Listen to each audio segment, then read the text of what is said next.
Hello, I'm Dr. Helen PENSANTI, and welcome to Doctor, where medical conversation meets everyday understanding for you and your health. Today, we're going to look at a condition that affects millions of people, but is still often misunderstood. It's called fibromyalgia. It's more than just plain fatigue, brain fog, and an invisible burden that you may be carrying in silence. We're going to talk about what it is, what causes it, how it's diagnosed, and the promising treatments that are helping patients take their lives back. And we'll hear the story of one woman who refused to give up, found relief through modern and holistic approaches. Joining me today is someone I deeply respect, a pioneer in regenerative and integrative medicine, and someone who brings both heart and science to every case. Please welcome Dr. Bryn Henderson. Well, thank you. Well, let's start at the beginning. Dr. Henderson, what is fibromyalgia exactly? Fibromyalgia is a long-term condition that causes widespread pain throughout the body, along with the fatigue, sleep problems, and trouble thinking clearly. What many people call brain fog. It's very common with fibromyalgia. What's tricky is that it doesn't show up on a routine test. So many people often go years without a correct diagnosis. It's like the volume knob on your nervous system. If you turn it up too high, everything gets staticky and the pain's more intense, even when there's no visible injury or inflammation.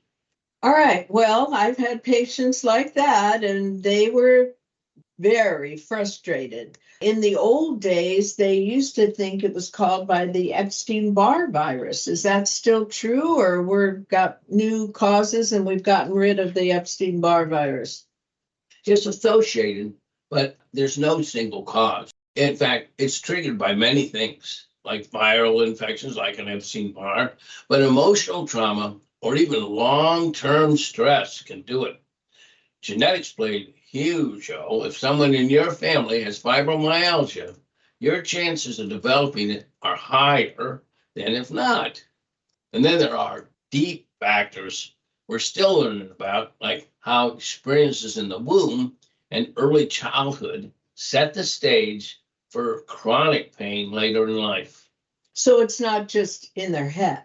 That's right. It's absolutely not just in their head, because although it's a common myth, these patients are truly suffering. Their nervous system is processing pain differently.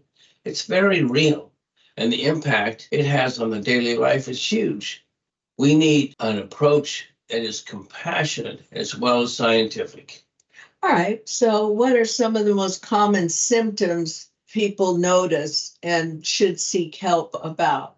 Pain. It's widespread. It aches here, it burns there. Sometimes it's even stabbing. So look at all the variances in the type of pain they have. And it often starts in areas like the neck or the back or the shoulders, and then it spreads. And people also feel exhausted, and no matter how much they sleep, they don't sleep enough because they're not waking up refreshed.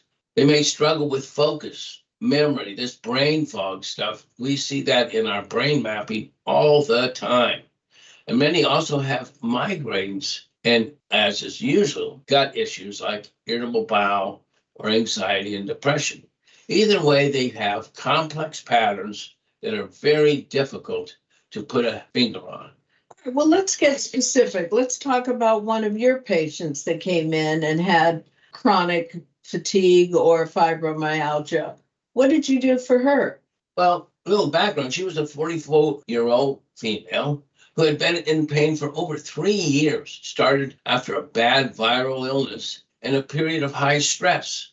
The pain was everywhere, shoulders, neck, hips, even her hands. And she felt very stiff in the morning with foggy thinking during the day and became exhausted all the time. Over-the-counter meds weren't helping her, so she struggled at work and struggled to care for her family. So, what did you do to treat her? We started gently, low dose amitriptyline for sleep and pain, and light walking for exercise. We had already thought of the pregabalin like Lyrica can help with nerve pain. So she began a physical therapy, and we worked on her sleep habits because we had the benefit of the brain mapping, and it showed a very low delta. And as she progressed, we introduced regenerative therapies that included some intravenous therapies, some PRP injections, some regenerative cell therapies, and peptides. The peptides that helped her the most were the BPC 157 and the thymosin beta 4. And the infusions with NAD plus and glutathione with high vitamin C gave her energy, reduced her inflammation, and slowly but surely, she improved a great deal. All right, this is a lot to take in. We got to go back. All right, so you gave her a prescription for amitriptyline for sleep and pain. How does amitriptyline work for sleep and pain? It helps depression, and it also helps in terms of the receptors for pain. So you sort of have a double whammy improvement. Okay, now you give her Lyrica. Lyrica, like the other gabalins, work on nerve pain mostly and helps with the myelin sheath that goes over most peripheral nerves. Okay, then you said we're going to do PRP, but where do you inject? She has pain all over her body. That's a good question because PRP can be specific and also include a concomitant therapy with cell therapy, and that's very beneficial. But the big ticket here are these peptides. Those are inherent in our bodies. Those are proteins. And when two proteins come together, of course, a protein is made of amino acids. So you take these two proteins and they are able to impact within hours, for sure, a day. And that you will know immediately if they help the patients with fibromyalgia. And then the other, so let's say it did, and you want to get some anti-inflammatories in them. So we just talked about the IV or intravenous infusions, NAD plus, glutathione, and high dose vitamin C are typically very good at helping their energy and reducing their inflammation. All right, let's talk about NAD plus. It's all over the internet. It's all over Instagram.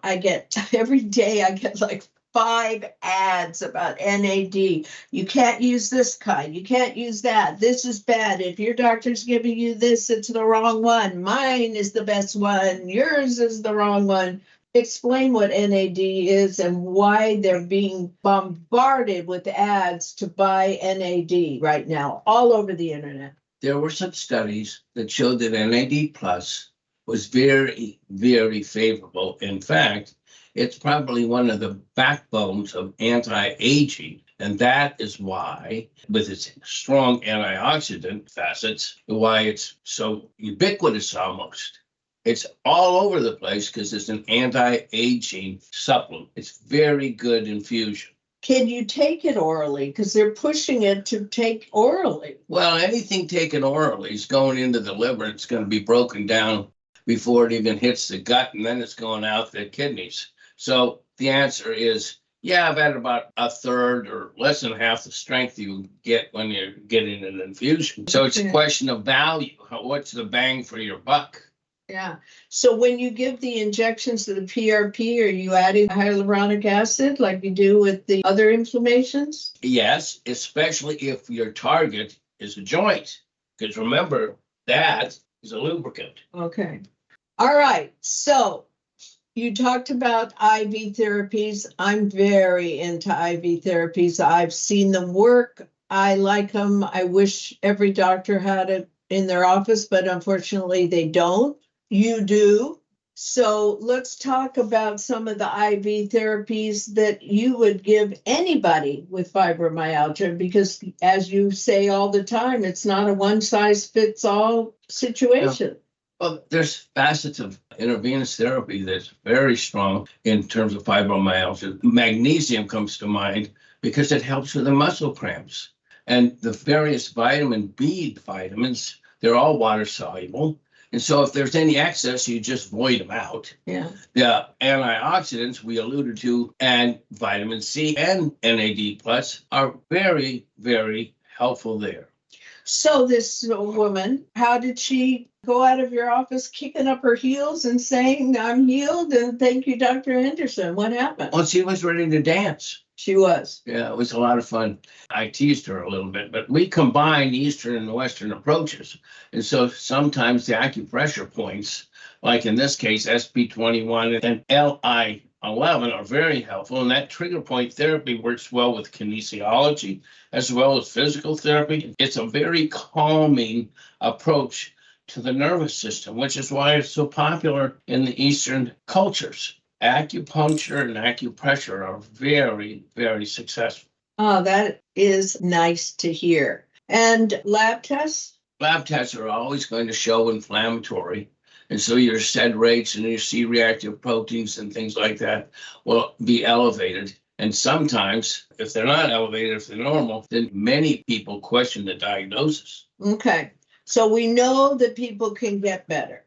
That you've proved by just talking and giving us that example. Most of the people, they've had it for a long, long time. So how long did it take before she actually had some improvement? She went to other physicians before she came to us. And then we realized this is pretty complex. And after a year of treatment, she had a 75% improvement in her pain. Wow. And she was able to return to work. Wow. And so she's not completely symptom free. I'm not saying that, but she sure feels like herself again.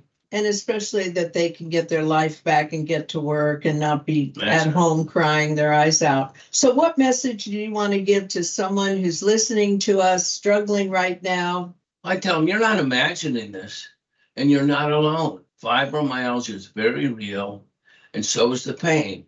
So we went to help you. There's good potential for healing, and with the right care and the right support, if you're consistent in your steps, you can absolutely feel better. So we even developed a mnemonic for it. It's called Fibro Hope. All right. What's the F stand for? Follow a routine.